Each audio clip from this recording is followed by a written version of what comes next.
Hi. Hi. I'm Zach Van Norman with Once Upon a Fan. We are your #1 fan site, that's actually. Awesome. Once Upon a Fan, I like yes. it. So, I just have to tell you right now, before we get into this, Emma as a character is my hero in life. I have a tattoo for this show because of it. Amazing.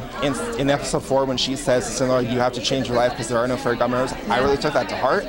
I will probably never have this chance again to tell you this, that I appreciate your work on a very fundamental level. It has changed me as a person. I'm going to college and much other things.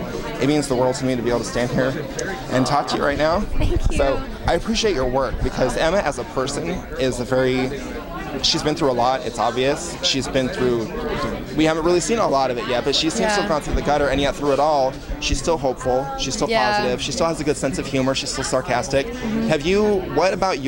there anything in your life that you have experienced that you'd like to share with us that maybe gives you motivation or inspiration for where that comes from?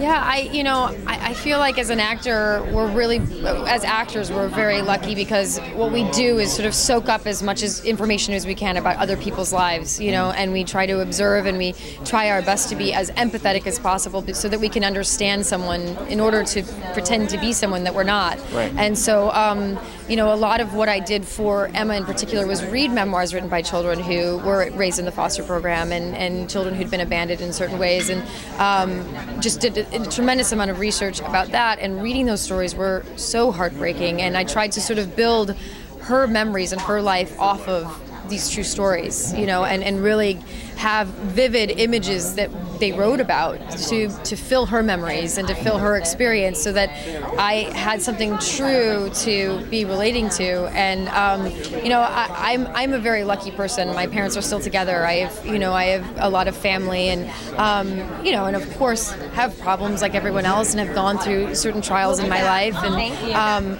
but I feel like not on the level that Emma has. And so my goal has been to try to connect with as many people as possible and read about as much as I can in order to try to reach people and to try to make it authentic so that people do feel like it's something real, and that she is a true representation of a child that was left behind and what that means in life. And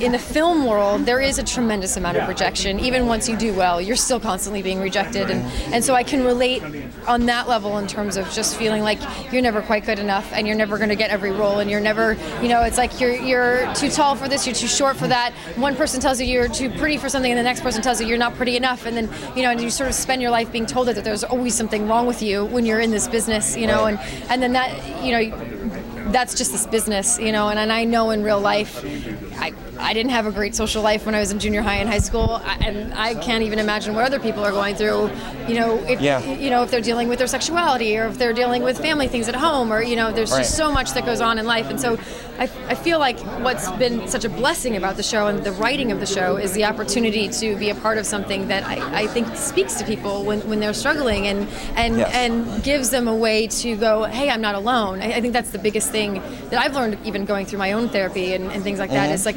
usually what feels the worst or the hardest in life is when you think you're the only person going through it. And when you realize that you're just having a normal reaction to an abnormal circumstance, it's such a relief. You're like, oh, this is just the human reaction to this terrible circumstance. Exactly. There's nothing wrong with me. I'm actually having the normal reaction to this terrible circumstance.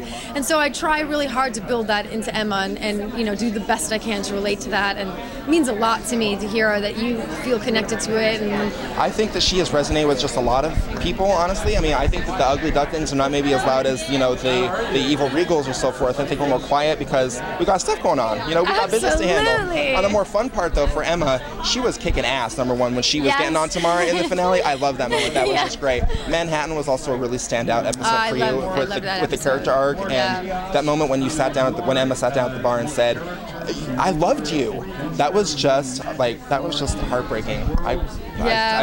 Neil brings up her wounds. I mean, she's done a really good job of hiding her wounds, but and I think in life we all start to do that. We find ways to hide our wounds and cover them and put our walls up, and then there are those people that just disarm us, and then it's there. And the reality is it might be really painful in the moment, but sometimes it's better to actually reveal that wound and actually push through it, and I think that's part of what Emma's learning in her journey, is that she's being forced to sort of reveal herself now that Neil's back in her life and her parents are back in her life, and all these walls that she's put up for years are coming down, and that means she has to deal with feelings that she never expected to deal with. And I mean, I honestly, I think it's just the sweetest thing what all the Ugly Ducklings have done, online and the forums of people that have come together to do such good things for people. I mean, I'm so lucky to get to be an actor and get to do what I love every day, but it's only fulfilling if it feels like it actually makes a difference in some positive way. And so to see people reacting that way just means so much to me. Yeah, being part of this fan site, knowing how big the fan community is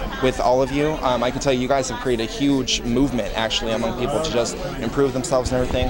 What would you want to say to your fans right now as far as Oh my gosh, I honestly, I mean, first of all, just thank you. It's overwhelming, the support. And second of all, I would just say, hey, how are you, man? Good, how are you? Be brave enough to be yourself. And I have to tell myself that every day. I think that's the best message we could have got. Oh my gosh, you haven't been on frame the entire time. It's okay. That's okay.